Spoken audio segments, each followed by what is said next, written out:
demander 5 minutes d'attention. On va essayer de mettre long, de toute façon.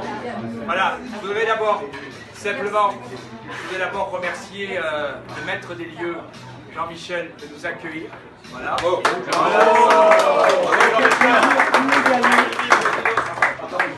Voilà, publicité gratuite, Normandie-Lièvre, il n'y a pas longtemps. Tout le monde connaît. Voilà, simplement, merci d'y avoir répondu à cette invitation.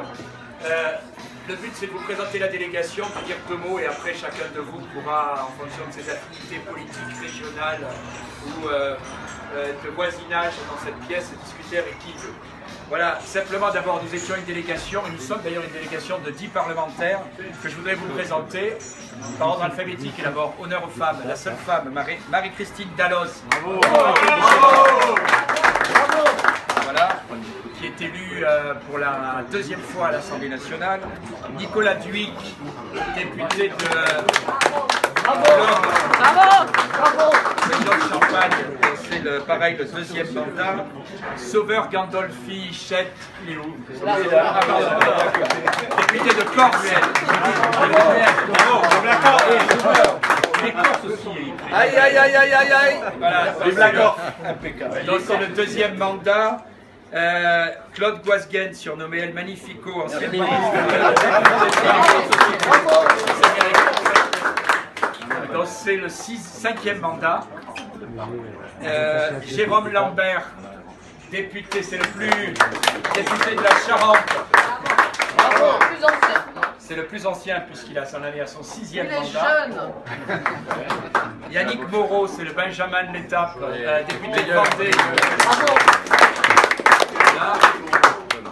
Jacques Miard. Ici. Bravo. Député, pareil, depuis de Maison-Lafitte, la capitale du cheval. Yves Pozzo di Borgo, sénateur depuis 10 ans. Oh, Poutine. Patrice Vercher, député du Rhône. Voilà. Et moi-même, député des Français de l'étranger.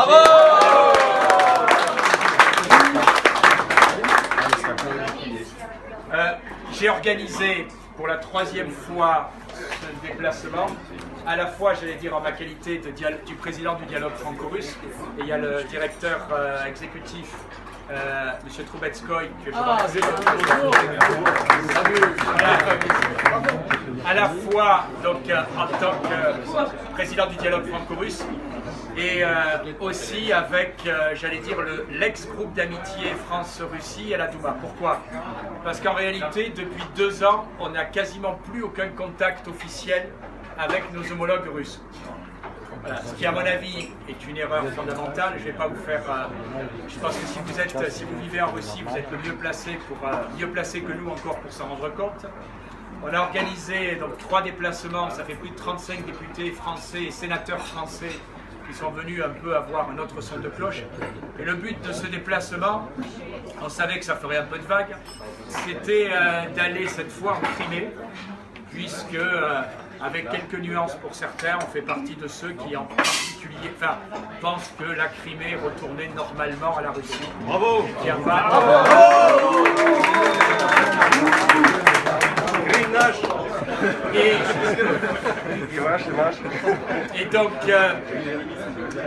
Et donc vous pourrez discuter avec chacun de nous, on vous dira ce qu'on a fait. En réalité, pendant 2 jours, on est allé en Crimée où chacun de vous peut se déplacer aussi. Voilà, comme je disais aux collègues journalistes qu'on a rencontrés ce matin, qu'on a rencontrés pendant le périple, le paradoxe, c'est qu'on a vu qu'il n'y avait pas grand-chose à voir. À savoir que les choses étaient plutôt normales et qu'en réalité, ce n'était pas du tout la situation de tension ou de je ne sais quoi qui nous était décrite par certains. Et donc, je rencontrais certains entrepreneurs en arrivant au Normandie-Niemen. Voilà, je crois qu'il faut que la France puisse être le plus rapidement possible présent sur le terrain parce que nos amis allemands ou italiens n'ont pas les mêmes scrupules, n'est-ce pas, Monsieur le Président de la Chambre? Voilà, donc j'en rajouterai pas plus.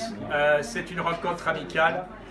Je rajoute que dans la délégation, il y a un centriste, un député de gauche. Bravo! Bravo!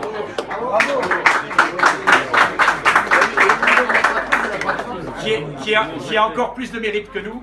Parce que bon, quand vous êtes dans l'opposition et que vous faites pourrir par le ministre, c'est pas grave, c'est l'habitude. Quand vous êtes dans la majorité, c'est plus ennuyeux. Voilà. Voilà. Donc je disais, des origines géographiques de notre délégation qui représente la diversité géographique française, ou même si la délégation est cette fois bien plus marquée à droite. Mais je rappelle que dans les précédents voyages, on a eu un moment, je me souviens, un déplacement où il y avait 5 parlementaires socialistes sur 12. Voilà, donc voilà. Et je pense que tout simplement, on représente un courant d'idées parmi les parlementaires qui est, au-delà de nos différences qui font que dans l'hémicycle, on n'est pas toujours d'accord sur le reste, qui pense que même si la situation doit être améliorée, en Russie, on a des amis avec qui on doit garder des contacts, qu'on a des relations qu'on doit continuer à privilégier et qu'à l'heure actuelle, on est dans une spirale de politique de sanctions qui est bonne pour personne, ni pour l'image de la France, ni pour nos entreprises. Et on essaye, j'allais dire, de faire évoluer l'opinion publique. Voilà. Ma conclusion, c'est ça. On nous dit, qu'est-ce que... Vous connaissez les Russes mieux que nous, puisque vous y vivez. À chaque fois, on nous dit, mais est-ce que vous allez faire un rapport? Alors, on leur a dit, non, je vous rassure, on ne va pas faire de rapport, mais l'Assemblée nationale du Sénat est pleine de rapports qui prennent la poussière. On en a tous écrit, qui ont beaucoup de poussière en fonction des actes. Voilà, on est plus là pour faire évoluer l'opinion, pour essayer de donner un autre son de cloche. Je prenais à chaque fois devant la conférence de presse, je disais, regardez par exemple ce qui s'est passé pour le 9 mai, où en dehors de l'absence au plus haut niveau française, puisqu'il n'y avait pas le président de la République, même s'il y avait un ministre important, à chaque fois on rend compte uniquement du défilé militaire qui est forcément agressif, alors que le défilé militaire français est forcément aimable, et on oublie de mentionner qu'il y a eu aussi, comme d'ailleurs fait très bien le Courrier de Russie, il y a eu aussi un deuxième défilé plus populaire, pas uniquement à Moscou, mais dans d'autres villes où, j'allais dire,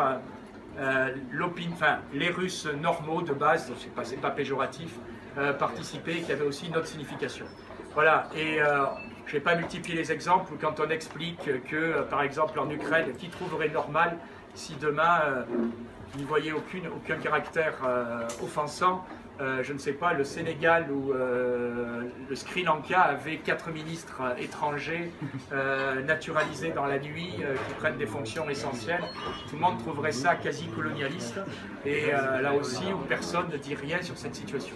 Voilà, donc on essaye j'allais dire, de faire bouger un peu les lignes. Notre voyage s'achève aujourd'hui. On n'a pas du tout la prétention en un jour et demi d'avoir vu la réalité de la situation, on n'est pas dupes. On a simplement la prétention d'avoir vu une partie, d'avoir eu quelques contacts et d'avoir une impression qui est un peu différente. C'est cette impression qu'on fera partager dans les médias, puisque chacun de nous retourne, et c'est l'avantage de l'été, c'est que les journalistes politiques ne sont pas encore en vacances, en général c'est au 1er août, et l'Assemblée nationale ou le Sénat est déjà en vacances, donc il y a de la place dans les médias. Donc quand je vois les sollicitations des médias pour le début de la semaine, le calendrier a bien été choisi. De même, je rajoute certains qui me disent « Mon Dieu, ça a fait du bruit ». Je savais très bien, je ne suis pas totalement naïf comme mes collègues, je savais très bien que l'Assemblée nationale se finissant le jeudi, organiser un voyage le jeudi et le vendredi, c'était le meilleur moyen d'avoir un certain écoute.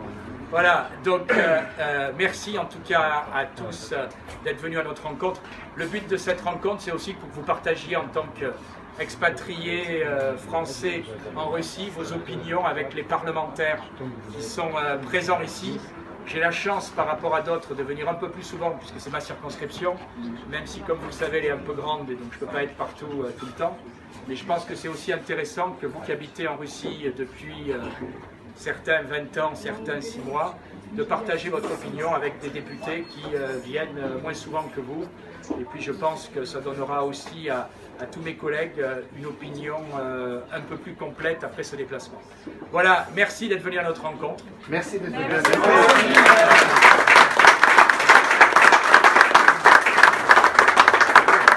Je le répète, le but de ce voyage, c'est de rapporter de France un autre écho. Je ne dis pas que nous détenons la vérité, je pense que la vérité, c'est dans cette bataille de communication que chacun se livre, c'est très difficile à la connaître, y compris quand on est, j'allais dire, présent des deux côtés. Mais je crois que la pire des choses, c'est d'avoir qu'un seul son de cloche. Et c'est un peu cette deuxième cloche qu'on veut ramener, si je puis dire, en France. Merci en tout cas d'être venu. Merci.